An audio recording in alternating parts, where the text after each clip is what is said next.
So if you want to see how I made those braised beef ribs, keep on watching. So all I've done is slice them into nice, big, thick, individual ribs and give a little bit of salt on them, and I've had them sit in the fridge for the last couple of hours. Also, the end pieces. Now while they might be ugly as sin, we're still going to be showing them some love, and we're going to be cooking them with the rest of the good looking ones. I got myself a fancy new braising pot to cook these ribs in.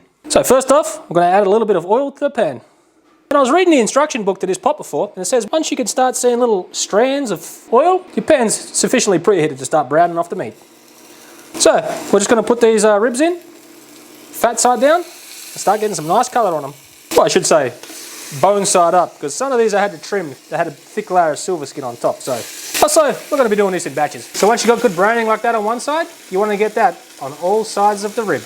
Well, maybe not the bone side, but at least 3 sides. Once you've sufficiently browned your meat, also while we're on the point of browning the meat, the main reason why I brown the meat is to get this good fond built up on the bottom. Now if you're looking for an amazing crust on the meat to look good, and you're going to burn your fond in the process of doing that, bad mistake. The main point is to get that good fond and without burning it. The colour on the meat is just a secondary thing in my opinion.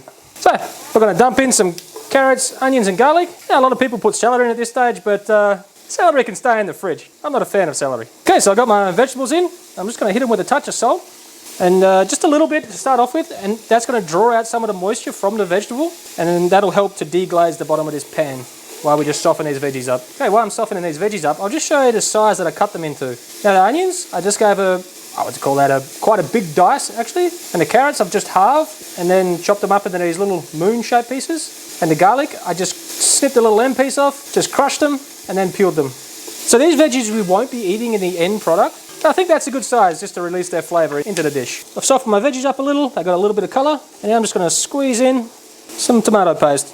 A couple of tablespoons. Get the vegetables coated in this. So you want to put the tomato paste in now and get the veggies coated, because you want to cook off that raw tomato paste flavour. So I've cooked off the tomato paste for a little bit. Now I'm going to add some wine. Now this is a good wine that I would actually drink by the glass, but it's not too expensive, so it's perfect for this dish. So I'm going to pour about half a bottle in here. So now I'm just going to bring this back to a boil, and I'm going to reduce the wine by at least half, and that way I'm 100% sure that all the alcohol has evaporated, because there's going to be some kids eating on this tonight. I don't want them getting too drunk. So I've got the wine reduced. Maybe it's a little bit over half, but that's going to be just fine. Okay, at this point I'm going to chuck in a couple of dried bay leaves and a big handful of fresh thyme. Now I love thyme in beef, so feel free to add less, but I'm adding a good amount. Alright, also to this, pour in some beef stock, and now I'm going to start nestling my beef into this little mix here while it comes back up to a simmer. Now I'm going bone side down to start off with, and I think that should be alright. So we'll go ahead and get all the meat nestled in there. I've got all my meat nestled in there, and I'm just going to put a bit more beef stock in, because my plan later on is to reduce this into a nice thick sauce. So meat's just about covered, that looks good, and we can always add a little bit more later on. So I'm just going to bring this up to a simmer. Once we get there, we'll come back and discuss what we do next. So I've got this up to a simmer. I'm just going to bung the lid on. So I'm going to stick this into a 150 degree preheated oven, and I'll check it in about 2 hours time. So I was watching a recipe for beef bourguignon the other day, and I like the onions that they serve with that. So I got myself some assorted onions. I got some shallots. I don't even know what they ones are, but they're small enough. So we're going to put them in a pan. We're going to put a bit of water in there, add a bit of salt, and we're just going to bung a lid on this, and we're going to let them simmer away until they get nice and soft. So as these are cooking away here, I've noticed that these long shallots are cooking a lot quicker than the other onions. So I'm just going to remove those from the pan to another plate, and once I get them all removed, we'll check a couple of these smaller ones too. At the moment they're still going alright. So now I've got all my little long shallots removed, put the lid back on, keep on cooking. So here we are, 2 hours in, and as you can see, we're not ready yet, because if I grab this bone, it doesn't want to tug out nice and clean.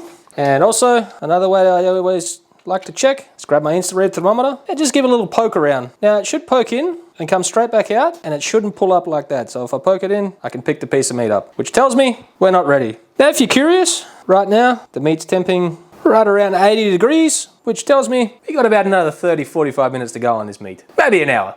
We'll let you know when it's ready. I've taken all my onions out because they're, quite soft. Now in my pan, I'm going to add some butter, melt that down, and I've got my hands on some real brown sugar. So we're going to dump that in, and we're going to add some water. So we're going to melt off the butter and the sugar, and we'll wait for the water to reduce a little bit, and then we'll get the onions back in to finish it off. So I've got my little caramel reducing here. I'm going to add a little bit of salt. Just going to give that a little mix in.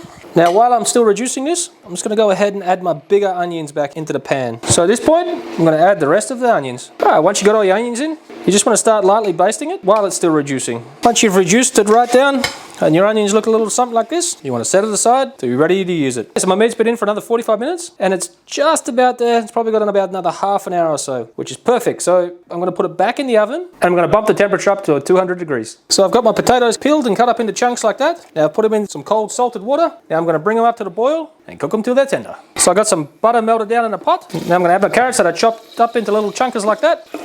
Going to add them all in. Going to add some salt. So we're just going to give this a mix to get all the salt and the carrots covered in the butter. Now we're going to pop on a lid and we're going to let this cook on a medium-low heat until the carrots are soft. So I've had my meat in for another half an hour with the lid off and it is super tender and ready. So we're going to pull all the meat out into a tray and then we'll strain off this lovely juice that we've created. Okay, I got all the meat pulled out and now I'm going to double strain it into this pot.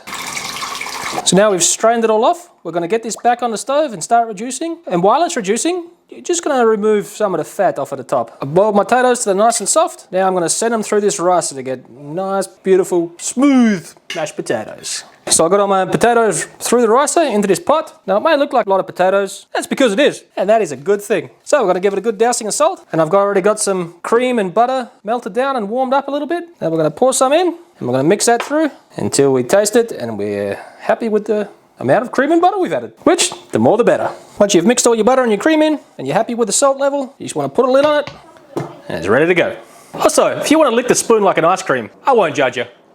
Once your carrots are nice and soft and cooked through, you just want to add a little bit of fresh parsley. Mix that through and they're ready to go.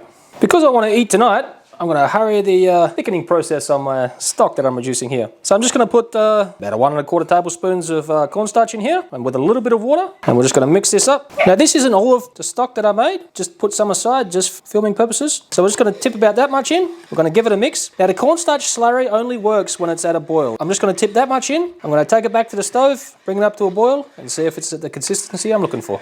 It seems that my impatience is actually a good thing because after I've got it at the consistency I want and I tasted it, it's actually quite salty, which not overly salted, but on the higher end of the salt spectrum for my liking anyway. So if I reduced that anymore, it would have been way too salty. So the other lot that I have on the stove, I'll thicken that with cornstarch as well. Okay, so it's completely up to you. You can serve it bone in or bone out. And then to finish it off, I'm going to pour this amazing gravy over the top.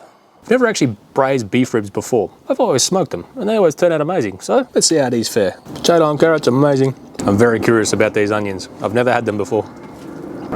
I'll be making those for sure again. Even though it's plated up like this, I'm going in with my hands. I can't help myself. Usually when I want some short ribs, I have to drive about 4 hours away where my smoker's at. Now I can just cook them in the oven at home.